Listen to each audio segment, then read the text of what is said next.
Good evening and a happy new year. I'm Cecilia Vega in for Tom. 2017 begins with a deadly terror attack and now an all-out manhunt for the killer. Surveillance video showing the graphic images the very moment a gunman fires as he approaches the upscale club in Istanbul, Turkey.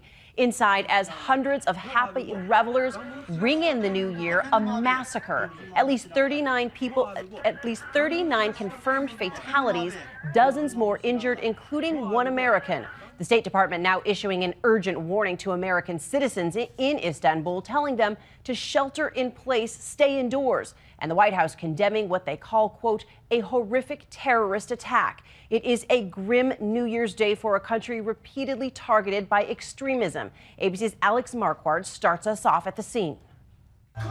This was the scene in Istanbul's popular upscale Reina nightclub at midnight. The partiers dancing, waving sparklers, confetti flying as the new year is rung in. But just over an hour later, surveillance video captures this ominous scene just outside the club. Bullets ricocheting on the street, people running for cover. From the opposite angle, graphic video of a man dressed in black pointing his rifle. Authorities say the suspect killed a police officer and another person on the street before storming the club. The view from inside shows a gunman dressed in white, wearing a hood. Authorities believe the attacker changed his clothes. He stayed inside for 7 terrifying minutes, shooting at the crowd that had gathered, an estimated 600 people. My husband told me to get on the ground. Then a man came, this woman says. On my left, right, everyone was crying. The smell of gunpowder was everywhere.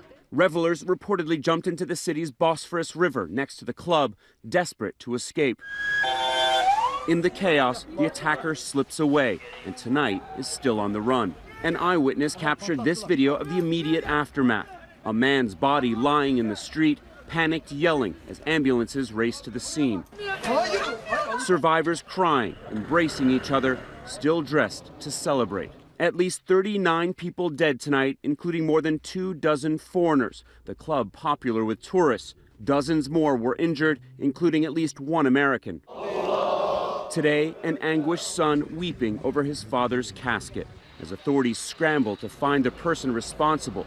Americans warned by the consulate to shelter in place. The U.S. and Turkey are calling this a terrorist attack. So far, there's been no claim of responsibility, but tonight Turkish police sources tell us they do believe that the shooter showed signs of being a trained ISIS fighter.